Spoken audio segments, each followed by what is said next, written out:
होता है ना, कई बार आपके पास टाइम नहीं है लेकिन आपकी मजबूरी बन जाती है, अरे इसमें तो मुझे खाद डालना ही है, और आपके पास इतना टाइम भी नहीं, लेकिन आप शौकीन है गार्डनिंग करने के, कि आप चाहते हैं कि मेरे गार्डन में कुछ ना कुछ सब्जियां लगे। तो आपको क्या करना है, बिल्कुल छोटी छोटी चीज़ों को लगाना है। छोटी चीज़ों में सबसे पहला आता है आपका साग, दूसरा है धनिया, तीसरा है टमाटर, ये सारी चीज़ें। इस पर हमने आप लोगों को कई वीडियो शेयर किए हैं, ज़्यादा से ज़्यादा हमने जब भी कुछ भी लगाया है तो आप लोगों को बिल्कुल बताया है। देखिए, जैसे कि आपके पास जगह नहीं है तो आप स्वाभाविक है मार्केट से ही लाएंगे, लेकिन अगर हमारे पास थोड़ी भी जगह है तो हम यही कहना चाहेंगे आपसे कि इस तरह की सब्जियों को अपने टेरेस पर बिल्कुल लगाएं।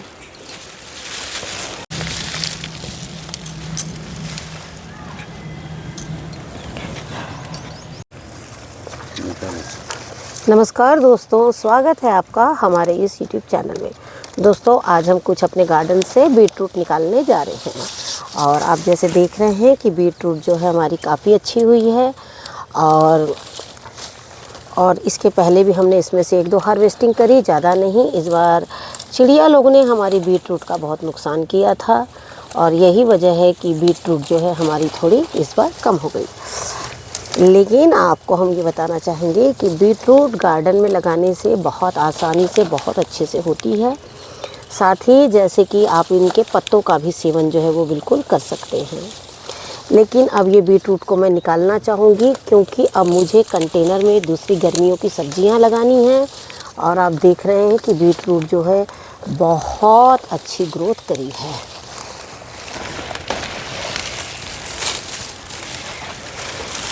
ये देखिए, इस तरीके से बीटरूट जो है बहुत अच्छी ग्रोथ करी है। साथ में आप देख सकते हैं कि इसके पत्ते भी बहुत ज़्यादा अच्छे हैं।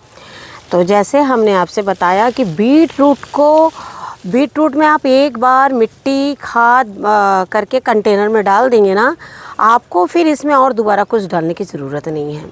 ये इतने अच्छे से इनका ग्रोथ होता है। समय समय पर आप इनकी पूरी, जैसे आपने बीटरूट तो आप सभी जानते हैं बहुत जल्दी लग जाते हैं, और आप इनको लगा के शुरू में पालक जब नहीं होती है तो आप इसके पत्तों का इस्तेमाल जो है वो बहुत अच्छे से कर सकते हैं। हम सभी जानते हैं कि बीटरूट खाना हमारी सेहत के लिए कितने अच्छे हैं। और ये देखिए, बिना कोई झंझट, बिना कोई सेवा के, और आप देख सकते हैं कि किस तरह से कंद जो है वो तैयार हुए हैं। देखिए, क्या होता है ना कि एक समय ऐसा होता है कि जब हम सिर्फ़ और सिर्फ गार्डनिंग करते हैं। गार्डनिंग करने का मतलब सिर्फ़ और सिर्फ बीज लगाते हैं, कंद लगाते हैं, और सिर्फ खाद डालते चले जाते हैं। कई बार हमें ये भी पता नहीं होता है कि ये जो हम लगा रहे हैं वो हमारे कितने अच्छे फल तैयार होंगे, कंद तैयार होंगे। लेकिन जैसे इस वक्त हम आपको हार्वेस्टिंग दिखा रहे हैं लहसुन की, और आप देख सकते हैं कि लहसुन जो है वो कितने अच्छे तैयार हुए हैं।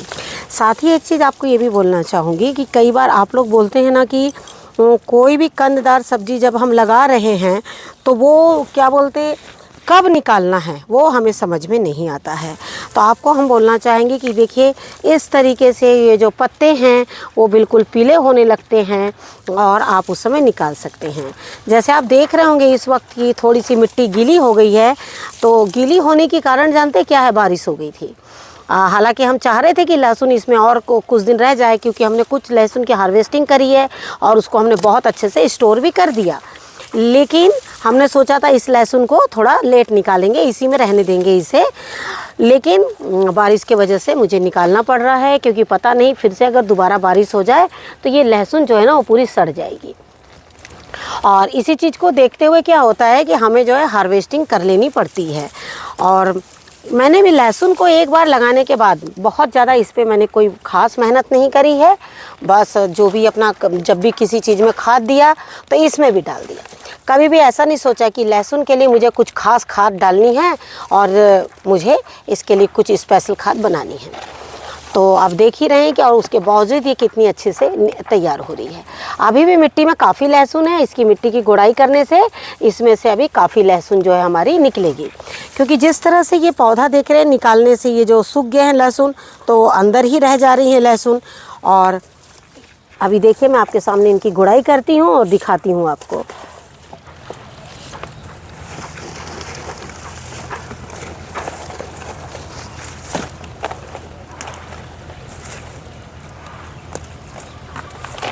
ये देखिए कि इस कंटेनर में हमारी काफ़ी अच्छी लहसुन तैयार हुई थी इस बार। और भी ऐसे कंटेनर छोटे छोटे हैं जिनमें हमने लगा दी थी।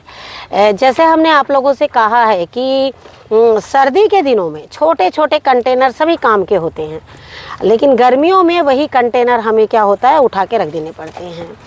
और आप जैसे देख रहे हैं कि ये कंटेनर भी आप देख रहे हैं बहुत बड़ा नहीं है, लेकिन लहसुन वगैरह क्या है ना, इतने बड़े कंटेनर में काफ़ी अच्छी हो जाती है। लास्ट ईयर भी हमने लहसुन इन्हीं कंटेनर्स में लगाई थी, लहसुन और प्याज, और बहुत अच्छे से तैयार हुई थी लहसुन प्याज। उसी को देखते हुए इस साल फिर से हमने इसी में लगा दिया है। और अब इस कंटेनर में हम कुछ दूसरी चीज़ लगा देंगे। और उसके बाद क्योंकि देखिए हमने जैसे आप लोगों से कहा है ना कि लहसुन की मिट्टी आपको बिल्कुल भी निकालने की ज़रूरत नहीं है।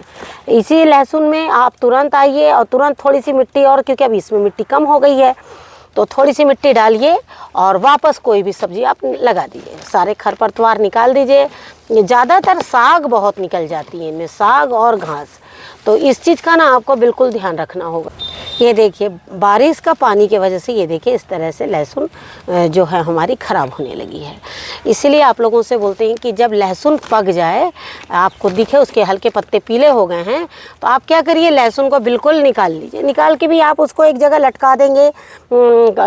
उसके जो डाल रहती है, आपको दिखा रहे हैं किस तरीके से।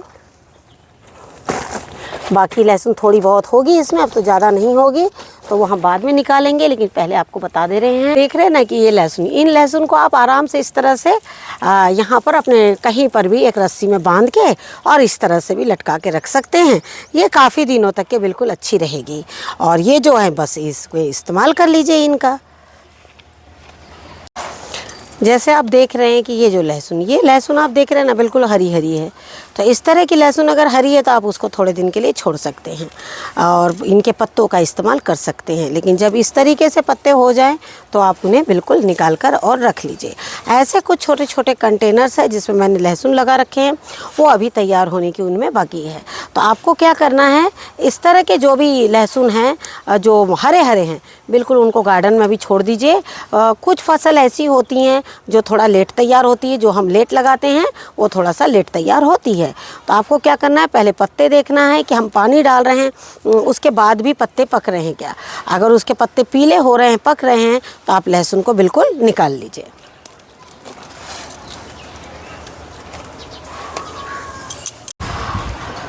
अगली चीज़ है हमारी लाल साग। जैसे हमने आप लोगों से कहा है कि लाल साग अलग अलग तरीके की होती है और इन दिनों इनके बीज जो है बहुत आसानी से लगते हैं। जैसे हमने इस लाल साग को ज़्यादातर डाँठे के लिए छोड़ा है, तो देख रहे हैं आप इसमें अब इस तरह से फूल जो है आने शुरू हो गए हैं। ज़्यादा फूल ना आने पाए इसलिए मैं क्या करूँगी, आज मैं इनकी हार्वेस्टिंग कर लूँगी। इनकी हार्वेस्टिंग कैसी करनी है आपको, इन्हें बिल्कुल जड़ को छोड़ देना है और इस तरीके से इन्हें निकालना है। और आप देख ही रहे हैं कि कितनी बड़ी मात्रा में है। लेकिन साथ ही आपको एक भी चीज़ ये भी दिखाना चाहूँगी कि कई बार ऐसी सब्जियां जो टेरेस पर बहुत ही आसानी से होती है तैयार। जैसे आप देख रहे हैं कि हमने एक बार इसमें मिट्टी डाला है, खाद डाला है, उसके बाद हमने इसमें कोई भी ऐसी चीज़ जो है वो नहीं डाली है। ये देखिए इस तरीके से आप देख रहे हैं ना किस तरीके से साग निकली है, और अभी इसमें और भी निकलेगी। अभी भी काफ़ी हमारे यहाँ का जो मौसम है वो बिल्कुल साग लगाने का ही मौसम है। अगर आपको टेरेस में थोड़ी भी जगह है कहीं, तो आप कुछ भी नहीं तो कम से कम 2-3 तरह की साग बिल्कुल आप लगा सकते हैं। और हम आपको यही राय देना चाहेंगे कि साग बिल्कुल लगाइए। आपको साग जो बीज लगाने के शौकीन हैं, आज हम एक चीज़ बताना चाहेंगे आपको कि साग जब आप लगाते हैं तो ज़्यादातर आपके इन पत्तों में ना कीड़े हो जाते हैं। आप देखिएगा इन पत्तों में कीड़े हो जाते हैं। जैसे ये देखिए आपको बता रही हूँ मैं, ये इस तरीके से पत्ते होने लग जाते हैं। जानते हैं ये क्यों होने लग जाते हैं? जब हम साग के कंटेनर पे ध्यान नहीं देते हैं, ध्यान का मतलब कैसा, उसमें पानी आपको साग में हमेशा देना पड़ेगा। साग का कंटेनर कभी भी सूखा नहीं रहना चाहिए। साग का कंटेनर अगर सूखा रहेगा ना तो आपकी जो साग है ना वो कभी भी अच्छी नहीं होगी, क्योंकि साग के कंटेनर में चींटियाँ बहुत आती है। चींटियों के साथ साथ वाइट बग्स जो है वो भी बारीक बारीक सागों में लग जाते हैं। तो जैसे आप देख रहे हैं ना कि आज मैंने इसमें से पूरी साग निकाली है, तो हल्का सा जहाँ जहाँ मुझे जगह मिलेगी, ज़्यादातर मैं आपको हर सब्जियों में एक ही तरीका बताती हूँ। एक ही तरीके में कौन सा तरीका है, वो है कि आपने सब्जी तोड़ ली है, अब आप इसकी मिट्टी को इस तरीके से कर लीजिए। क्योंकि जब सब्जी पूरी लगी रहती है, जैसा साग जैसे सब्जी जब पूरी लगी रहेगी तो क्या होगा कि आपके ना कंटेनर में नज़र ही नहीं आएगा आपको। तो आपको क्या करना है, अभी तो मेरे पास चाकू है, एक अच्छी सी खुरपी लेके जहाँ जहाँ जगह मिलती है आपको, जैसे ये जगह है, सारी गुड़ाई कर लीजिए। पहले तो जैसे देखिए अभी मैंने साग तोड़ा, अभी बहुत तेज़ धूप है। अब अभी इसे क्या करिए, इसे बिल्कुल सूखने दीजिए, कंटेनर को बिल्कुल अच्छी तरह से, ये पूरी अच्छी तरीके से बिल्कुल जो है वो कंटेनर को बिल्कुल सूखने दीजिए। जब आज ये कंटेनर पूरा सूख जाएगा ना, तो आपको सूखने के बाद क्या करना है, अच्छे से हल्के से गुड़ाई कर लीजिए। और गुड़ाई करने के बाद इसमें अगर आपके पास मिट्टी है तो थोड़ी सी मिट्टी डाल दीजिए, और मिट्टी डालने के साथ साथ उसके बाद बस इसमें तुरंत जो है आप पानी डाल दीजिए अच्छे से, और आप देखिए फिर से ये जो साग है ना वो इतने अच्छे से तैयार हो जाएगी। साथ में देख रहे हैं इसमें बहुत छोटे छोटे टमाटर के पौधे निकले हुए हैं, लेकिन अब इसमें टमाटर होंगी वो उम्मीद बिल्कुल भी मत करिएगा, क्योंकि अब जो है वो पूरी तरह से गर्मी आ जाएगी। और मेरे यहाँ टमाटर जो है थोड़ा मुश्किल से होते हैं गर्मियों में, क्योंकि हम इतनी भी ज़्यादा मेहनत नहीं कर पाते हैं उनको बचाने के लिए, क्योंकि बचाने के लिए इन्हें आपको बहुत ज़्यादा मेहनत करनी पड़ती है। दूसरी बात, लाल साग, चौलाई साग, कर्मी साग, ये सारी साग इतनी अच्छी है गर्मी में कि इन्हें आप कड़कती धूप में बिल्कुल रख सकते हैं। जितनी तेज़ धूप होगी ये उतने ही अच्छे से तैयार होंगे। गर्मी में भी अगर दोपहर के टाइम आप इन्हें थोड़ा पानी का छिड़काव कर देंगे ना, साग आपकी बहुत ज़्यादा अच्छी से तैयार हो जाती है। और गर्मियों में आप कुछ भी मत लगाइए, तो हम आपसे फिर से एक बार कहना चाहेंगे, चौलाई साग, लाल साग और कर्मी साग, ये 3 साग को बिल्कुल लगाइए। पत्तेदार सब्जी गर्मियों में अपने आप में बहुत अच्छी होती है। जैसे हम आपसे कह रहे हैं कि जैसे लाल साग, देखिए अभी हमने एक कंटेनर आज तोड़ा है, एक कंटेनर फिर तोड़ेंगे। थोड़ी थोड़ी हार्वेस्टिंग हम इसमें से सागों की लेते रहते हैं। लेकिन आपको एक चीज़ और मैं बताना चाहूँगी, अगर आप चाहते हैं कि आपको साग इतने खाने में नहीं आती है, आपकी छोटी फैमिली है, तो आप एक ही बड़े कंटेनर में 2 तरह की साग को लगा सकते हैं। आधी साग लाल लगा लीजिए, आधी चौलाई की लगा लीजिए। जैसे आप देख रहे हैं हमारा इतना बड़ा कंटेनर था, आप देख रहे हैं उसमें इतनी सारी निकली है। अगर आपकी फैमिली छोटी है, आपको ज़रूरी तो नहीं इतनी साग एक साथ एक ही निकालना, तो आप क्या कर सकते हैं, हाफ़ कंटेनर में चौलाई साग, हाफ़ कंटेनर में लाल साग बिल्कुल लगा सकते हैं। अगली चीज़ हम आपको बताना चाहेंगे, कंटेनर में आप मिट्टी देख रहे हैं कितनी कम है। मिट्टी मात्र उसमें 3 इंच मिट्टी होगी, 3 इंच से ज़्यादा वो मिट्टी नहीं है। 3 इंच की मिट्टी में आप देख रहे हैं कि साग के एक एक डंडों की जो लेंथ है वो कितनी ज़्यादा है। तो यही आपसे कहना चाहिए, कम मिट्टी में छोटे कंटेनर में भी साग बहुत अच्छे से हो जाती है। जैसे आपने कहा कि पत्तों में कीट लग रहे हैं, लेकिन अगर आपके पौधे नए हैं तो अगर उस तरह से पत्तों में कीट लग रहे हैं तो आपकी मिट्टी में खराबी है। मिट्टी में खराबी है तो कोई बात नहीं है, मिट्टी की खराबी जो है वो आसानी से सुधर सकती है, और सुधारने के ऊपर हमने कई ऐसे वीडियो शेयर किए हैं, आप उन वीडियो को देखिए। लेकिन अगर आप बारीकी से देखना चाहते हैं तो आप हमारे पुराने वीडियोस देखिए, और नहीं तो हम आपको जैसा बता रहे हैं वैसे करिए।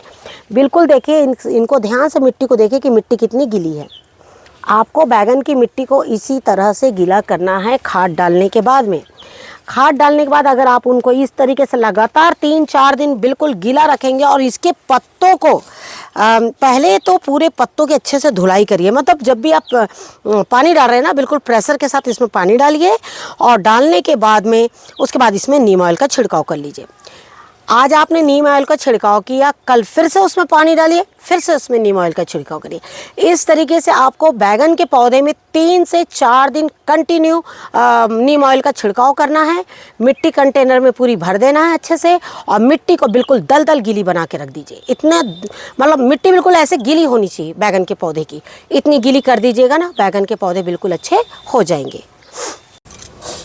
आपको हम हर एक कंटेनर दिखाएंगे, हर एक पौधा दिखाएंगे कि ये पौधा बहुत पुराना है, बिल्कुल सूख गया था। मैंने इसे उठा के बिल्कुल बैगन के लाइन से अलग कर दिया क्योंकि अब मुझे इसे निकालना है। लेकिन ये आप देख रहे हैं इस तरीके से इसमें फिर से जो है वो फल आने शुरू हो गए। फल आने की वजह जानते क्या है? क्योंकि ये बैगन का पौधा अब तक के ख़राब ही नहीं हुआ है, इसने वापस नीचे से फिर से अपने नए पौधों को निकाल दिया है। ऊपर तो बैगन लगने चालू हो गए हैं और नीचे से जो है वो बिल्कुल नए पौधे निकल गए हैं। तो ये बैगन का पौधा देखिए फिर से जाग पड़ा है। जैसे आप देख रहे हैं कि ये बिल्कुल छोटा कंटेनर है, देखिए इसमें किस तरह से इतना भूमि औला भी निकला हुआ है, साथ में एक बंद गोभी इसमें पड़ी हुई है। लेकिन अब ये देखिए पूरे बैगन भी अच्छी तरह से इसमें लगे हुए हैं। कारण जानते हैं क्या है? क्योंकि मिट्टी को मैंने हमेशा पानी इसमें और खाद जो है वो देते रहती हूँ। और ये देखिए इस तरह से आज मैं छोटे छोटे बैगन तोड़ रही हूँ उसके। हालांकि इसमें बहुत बड़े बड़े बैगन ये वाले होते हैं, लेकिन होता है ना कई बार कि हम बैगन ही एक ऐसी सब्जी है ना जिसको हम लोग कई तरीके से बना लेते हैं। हमारे यहाँ बैगन भाजा का रिवाज है, बैगन का भुर्ता बनाने का रिवाज है, साबुत बैगन बनाने का रिवाज है, काट के बनाने का रिवाज है। इस बैगन को हम कई तरीके से बनाते हैं। तो जितने तरीके उसी तरीके से आप इनकी हार्वेस्टिंग जो है करते रहिए, कुछ छोटे कुछ बड़े। ये देखिए ये 12 बाय 12 का कंटेनर है और आप देख सकते हैं इसमें कि कितने अच्छे से बैगन लगे हुए हैं। लेकिन एक चीज़ ये बताना चाहूँगी कि अब ये इसमें देखिए 3 बैगन है। हालांकि हमने कई बार इसकी हार्वेस्टिंग करी है, लेकिन ये बैगन को ये तो मैंने पहली बार लगाया। ये नर्सरी से पौधे लाए थे मैंने और इसका वीडियो शेयर किया था आप लोग के साथ में जब इसको मैंने लगाया था। तो आज क्या है ना कि मैं आपको बताना चाहूँगी कि जैसे ये 2 बैगन मैंने तोड़ लिए और अब ये एक बैगन जो देख रहे हैं ना ये बहुत तेज़ी से बढ़ेगा और इसका मैं बीज बना लूँगी। तो बीज बनाना मैं आपको हर समय बार बार याद दिलाती हूँ कि बीजों को बिल्कुल बनाइए। बीज बनाना बहुत ज़्यादा ज़रूरी है। आपको नर्सरी से सिर्फ एक बार पौधा लाना है और एक बार पौधा लाने के बाद में उसके बाद आपको बिल्कुल बार बार अपने घर में ही बिल्कुल उनके बीजों को तैयार करना है। अब आप देख रहे हैं ना ये पौधा कितना हरा भरा है और इसमें देख रहे हैं आप कोई भी कीट जो है नहीं है। ये देखिए बैगन के पौधे में इतनी हरियाली हमेशा चाहिए। ऐसी हरियाली होगी ना आपके बैगन भी बहुत अच्छे होंगे और कभी कोई कीट जो है वो नहीं लगेंगे। और आप देख रहे हैं ये दूसरा भी बैगन का, ये देखिए ये थोड़ा सा छोटे छोटे 2 पौधे लगा दिए हैं इसमें और ये देखिए दोनों भी बिल्कुल अच्छे हैं। और ये जो थोड़ा सा बैगन का पत्ता जो थोड़ा ख़राब हो रहा है उसको बिल्कुल निकाल के ना अलग डाल दीजिए, कभी भी उसमें बिल्कुल मत रखिए। उसमें नहीं रखने की वजह जानते ना क्या है कि कीट जो है वो वापस उसमें रह जाएंगे। तो आपको इस तरह से निकालना। अब ये बैगन जो है वो जल्द ही फलने के लिए बिल्कुल तैयार है। जब बैगन में इस तरह की पूरी देखिए किस तरह से बिल्कुल छोटे छोटे फूल जो हैं वो आ गए हैं। जैसे जैसे गर्मी आने लगती है आपको एक चीज़ बता देंगे कि धनिया हमारे पास 2 तरह की होती है। एक धनिया वो होती जैसे देखिए उसमें बिल्कुल बीज आ जाते हैं और एक धनिया ये है जो अपने आप देखिए इस तरह से सूखने लगती है। आप चाहे उसमें पानी डालिए चाहे जो भी करिए वो बीज भी नहीं बनाती है और वो सूखने लग जाती है। और ये मार्केट से ही बीज लिया था और मार्केट का ही बीज है और वो वाला बीज हमने स्वयं तैयार किया था। तो हम आपको सिर्फ यही बोलना चाह रहे हैं कि जब अगर ऐसे होने लग जाए ना धनिया तो बेहतर है आप उसके कंटेनर को खाली कर दीजिए और अप्रैल तक के लगाने वाले लोग धनिया लगाएंगे। अगर आपको भी ऐसा लगता है कि हम अप्रैल तक के लगा सकते हैं धनिया को तो बिल्कुल लगाइए। जैसे हमने मार्च लास्ट एंडिंग तक धनिया बिल्कुल लगाते रहे हैं। आपको क्या करना, अगर आपके यहाँ का मौसम देख लीजिए और धनिया को इस तरह से बिल्कुल लगाते चले जाइए। अब इस कंटेनर में मैं धनिया नहीं लगाऊंगी, क्यों? क्योंकि ये बिल्कुल धूप में रखा हुआ है और धनिया इतनी तेज़ धूप में जो है वो नहीं होगा। तो अब हमें क्या करना है, इसी मिट्टी की थोड़ी सी गोड़ाई करना है क्योंकि ये धनिया की मिट्टी है और धनिया की मिट्टी जो है वो हमेशा अच्छी रहती है। अब हम इसमें से क्या करेंगे, इसकी गोड़ाई करके और कोई ऐसा बीज लगा देंगे जिसकी बेल बस इसी में फैली रहे और चीज़ें जो इसी तरह से इसमें फलती रहें। और हाल ही में हमने आप लोगों के साथ में प्याज का वीडियो शेयर किया है और आप देख सकते हैं कि फिर से ये जो प्याज है कितनी अच्छी हो रही है।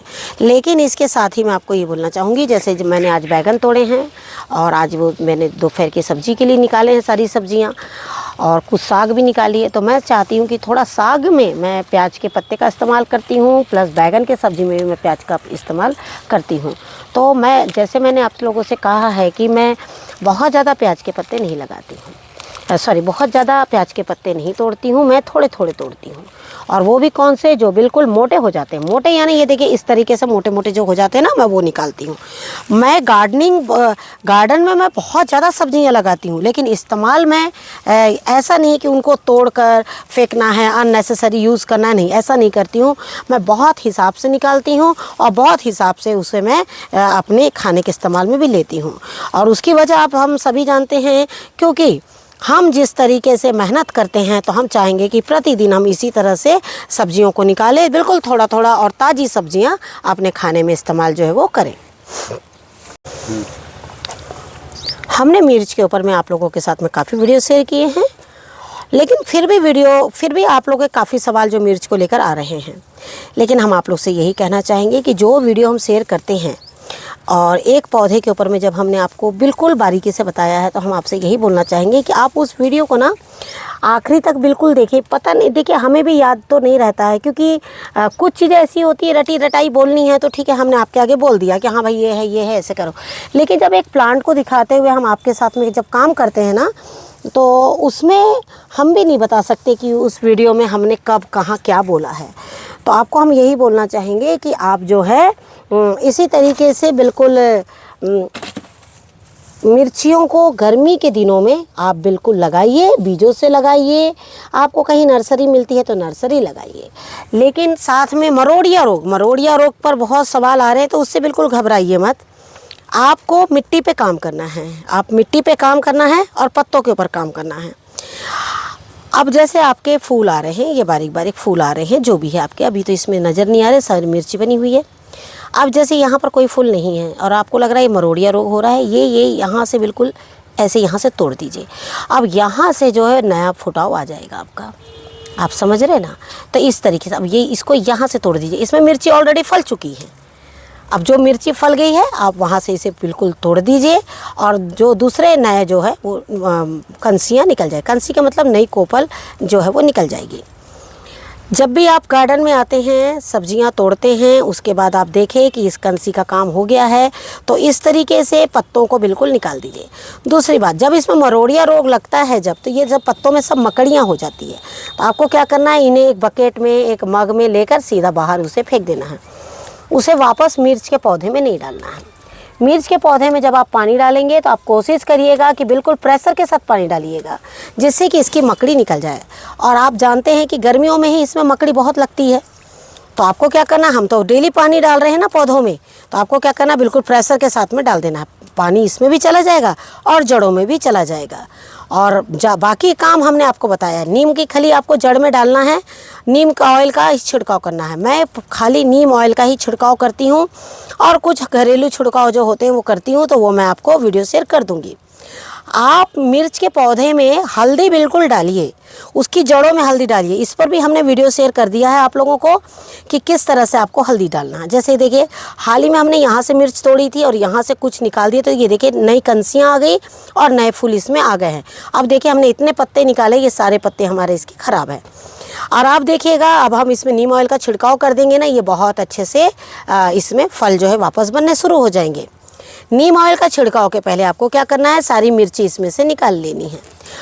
और अगर आप नहीं निकाले हैं अगर मिर्च, और आपने फिर भी नीम ऑयल का छिड़काव किया है, तो आप क्या करिए, 3 से 4 दिन जब तक नीम ऑयल का असर उसमें से ख़त्म ना हो जाए, तो आप उसमें बिल्कुल भी खाने में इस्तेमाल नहीं करिए। क्योंकि हम इसको स्किन के साथ खाते हैं डायरेक्ट मिर्ची को, तो हम जब स्किन के साथ में खाते हैं तो वो सीधा हमारे पेट में जाती है। अगर इसके ऊपर की स्किन निकालनी है तो भले हम छिड़काव के दूसरे तीसरे दिन कोई भी चीज़ हम तोड़ सकते हैं। तो ये सारी छोटी छोटी चीज़ों को आपको बिल्कुल ध्यान में रखना है। तो जैसे आपने देखा कि हमने आपको छोटी सी हार्वेस्टिंग दिखाई, कुछ बैगन के बारे में आपके लोग के सवालों के जवाब दिए, कुछ मिर्च के बारे में दिए, और छोटे छोटे टिप्स हम साथ में आपको देते हैं। लेकिन आप देख ही रहे हैं कि ये किस तरह से लहसुन जो है वो बहुत अच्छी हुई है। और लहसुन की मिट्टी के बारे में हमने आप लोग को कई बार बताया कि लहसुन की मिट्टी अपने आप में बहुत अच्छी होती है। और साथ में आप बीट देख ही रहे हैं कि बीट कितनी अच्छी हमारी तैयार हुई है। तो हम आपसे यही कहना चाहेंगे कि टेरेस में इस तरह की चीज़ें लगाना और होना अपने आप में बहुत बड़ी बात है। तो जैसे आपने देखा कि गर्मी से तुरंत ही ये पत्ते जो है वो मुरझा गए हैं, इतनी तेज़ गर्मी पड़ने लग गई। उसके बावजूद एक छोटा कंटेनर जब इस तरह के फल हमें देता है तो आप खुद सोचिए, अपने आप में ये बहुत बड़ी बात होती है। तो जैसे हमने छोटी सी हार्वेस्टिंग के माध्यम से आपको बताया कि अब आपको कौन सी सब्जियों की हार्वेस्टिंग कर लेनी है और साथ में कौन से बीजों को लगाना है और पौधों की किस तरह से रक्षा करनी है। आशा करती हूँ आपको आज का वीडियो ज़रूर पसंद आएगा। वीडियो पसंद आए तो उसे लाइक और शेयर ज़रूर कीजिए। Thank you very much. नमस्कार, जय हिंद, जय भारत।